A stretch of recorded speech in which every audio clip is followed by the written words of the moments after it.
All right, so to cap off the show, I am joined by Mike Acierno to review Onward with me. Now, you may have noticed similar last names. How are we related again? I don't know. You don't know? Then You told me to come on. Yeah, I kind of just pulled you off the street. I'm like, oh, you look like you need something to do. You said, hey, look, you look like a dirty old homeless man, so you probably need money. I'll give you money if you come on my show. Yeah, well, plot twist, I'm not paying him. So, Onward. I'm expecting a casting couch somewhere. So, Onward is the newest film from Pixar. It's set in a fantasy version of modern society, and it follows two elf brothers who perform a, kind of shaky resurrection spell of their long lost father, and by, I guess long lost is a weird way to say it. Dead. Long lost dead. Most people say dead. Yeah, like my great grandpa's been long lost for like a century. Yeah.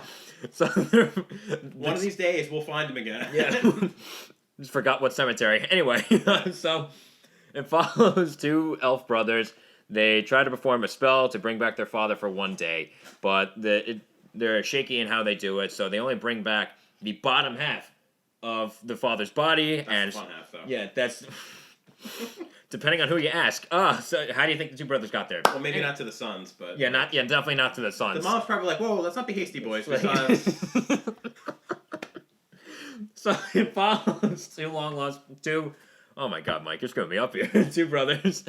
And they try to find a mystical gem in order to complete the spell to bring back the rest of their father, but they have to do it before the sun sets on the next day. Because that's when the spell wears off. Yes, that's when the spell wears off. So, Mike, your thoughts on this movie?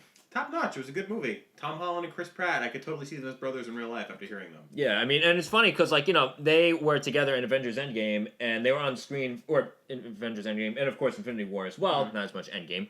But I saw them together in Infinity War, and I saw them in that one shot. I'm like, I think it would be kind of interesting to see their two characters play off each other more in the MCU, and that hasn't happened yet. So good thing we got this movie. And then I remember we first saw the trailer for this, I want to say a year ago, because of course Pixar releases the teasers for their films about a year before. In advance. Yeah, right. In advance. And we see the two brothers, of course, their dynamic that they have with each other. And we saw certain similarities between them and us. And I remember in the theater, I looked right away at you. I'm like, okay, we got to see that one. You're 100% correct, and I'm mad about it. Because the first introduction of the older brother, he's kind of a loser.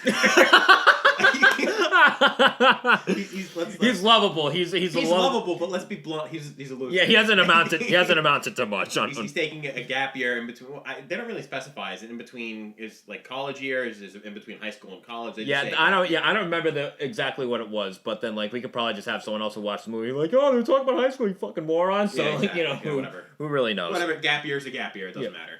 Yeah. So honestly, I looked at the characterization of the two. They're obviously, Ian's the younger brother. He's more shy. He's more nervous to do certain things. High strung. Yeah, definitely more high strung. Whereas Barley is like I said, this lazy I don't know if lazy. See, I don't see lazy. He's goofy. Yeah, he's very goofy, very easygoing. But at the same time, he's very confident. He's very he's kind of a daredevil himself too. What he's confident about, I have no idea because he doesn't really do many things right for a pretty decent chunk of the movie. Yeah, I mean, they do kind of say in the movie, and once they explain, I'm like, oh, okay, that's kind of why. Yeah, I was wrong. He's. Whatever, you keep talking. Yeah. It's fine. So, like I said, the similarities between the two brothers, throughout this entire film, I kept looking at you. I'm like, okay, is he seeing the same things that I'm seeing? I was seeing the same things you were seeing, and I felt you looking at me, but because I felt like the older brother, I was too ashamed to look back. I mean, honestly, I wouldn't bash Barley's the older brother. I wouldn't bash him too much because, at least in my opinion, he's the best part of this entire movie. He's funny. He's the funniest guy throughout, and he ends up being so much more than just the goofy comic relief. And I don't want to say why exactly because I don't want to spoil. And about my, tendency to spoil things? No, my tendency to get things spoiled for me. Oh, yeah. My favorite Avenger. I will not stop saying how I got my favorite Avenger's death spoiled for me until justice has been brought to that guy. Anyway, so, no, Barley ends up being so much more than just a goofy comic relief. And he ends up being honestly kind of the heart of the movie too, if you really think about it. Like, it's not just the dynamic between the brothers or the brothers wanting their father. Yeah, it's weird because the younger one is clearly the main character. Yeah. But the older one brings, I think, more to the table. Yeah, he brings. Yeah, they're both necessary to be there. Yeah. They're absolutely necessary. That's but the plot. It's the brothers. Yeah. Yeah. But no, I absolutely agree that Barley brings more to the table. And I think that's further elevated by the voice performances from both Tom Holland as Ian, he's a younger brother, and Chris Pratt as Barley, the older brother. Now, it's interesting with Chris Pratt because a lot of the other reviews I've been watching said that, like, okay, the best voice performance that stands out is Octavia Spencer as the Manticore. But honestly, I as good as she was, I think Chris Pratt, and Tom Holland too, but I think Chris Pratt more so steals the show. I think this was a perfect casting for him. Yeah, I agree. I mean, I had no idea that Octavia Spencer was the Manticore. Yeah. She was the voice. I'm like, who's that voice? I know that voice, but I couldn't place it. No, she was good. It was a solid set of performances all around. Yeah. There were, in terms of comparing it to other Pixar films, because of course when you hear about Pixar movies, there's a certain amount of prestige that you expect going into this. Mm-hmm. And I'm not saying that this totally suffers in comparison to other movies, but there's certain things I'm like, okay, I was expecting a little more in this department, but it didn't. But it's still fine. It's still okay. Like I need an example though. Okay, like for example, the opening, like I guess like the whole first act. I don't know if it'll say like the whole first act, but kind of just setting things up. There is a certain wit that I feel like is in other Pixar movies that I didn't capture as much here. Again, not that like it does a bad job setting things up, but I'm just like, okay, there's like a certain freshness that I feel like was in like the rest of Pixar movies that I didn't necessarily get from this one, at least in the opening, at least in Act 1. Like the opening and like setting everything up. But once they start they start going on their quests, then things start to pick up much, much more. See, I kind of need like a Pixar film to contrast that with. So like if something's lacking in Onward that you found in another movie, then what was the other movie? Okay, then like off the top of my head, The Incredibles. The entire opening sequence of like establishing Mr. Incredible as this like badass superhero, and I just felt like it was just there's something very snappy about it, and like how do I put this?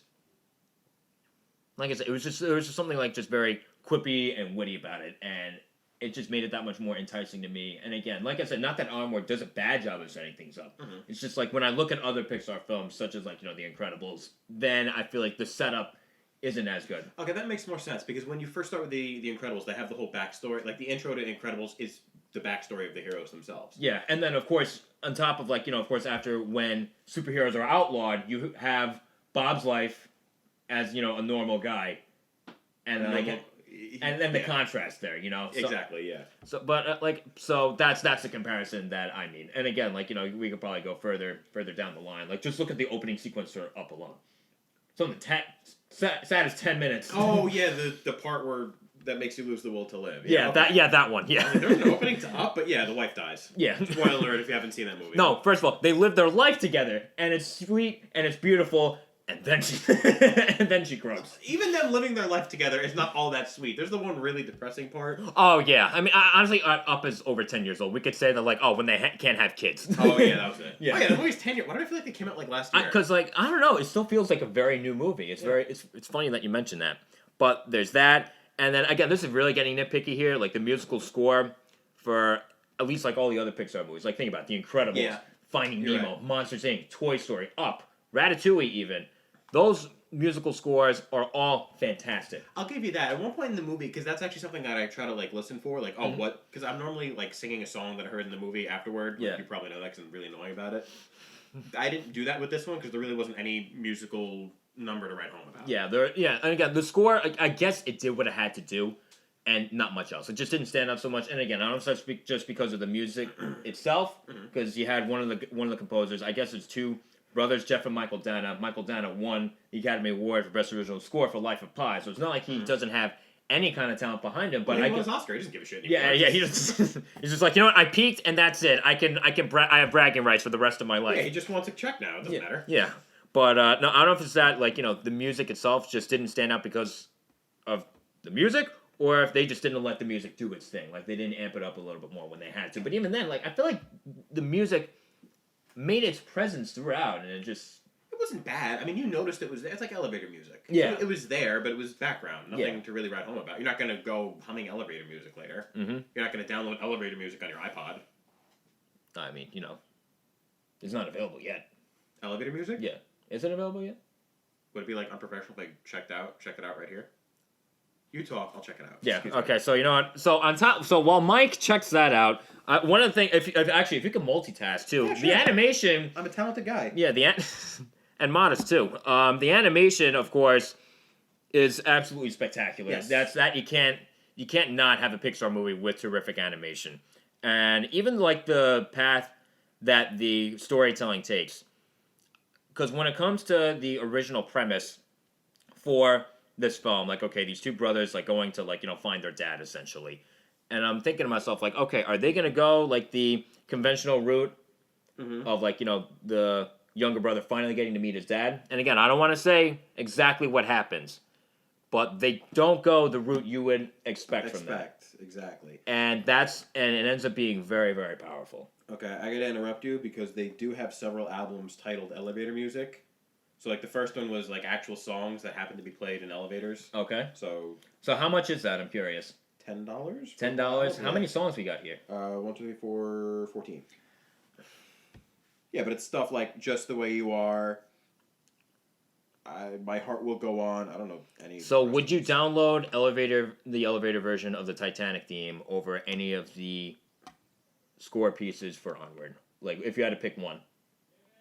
Or just like, it's just a draw on both ends. I'm gonna be honest, I wouldn't spend money on either one of them. Ugh. Anyway, like here, and then this is a legitimate album of elevator music. Do I need to hold this up to the mic so they hear? Or? I mean, yeah, if you want to. Oh, sorry. So, if you want to see Onward, be prepared for something like that. Yeah. It's fine. It's there. Yeah, nice to listen to. like I said, it's a placeholder. It felt like kind of stock music, which I think like I said, for a Pixar film, which has some of the best music that I've ever heard in movies, it's a little disappointing, but I can't say it really tracks down the film. Yeah. Like I said, it does what it has to do.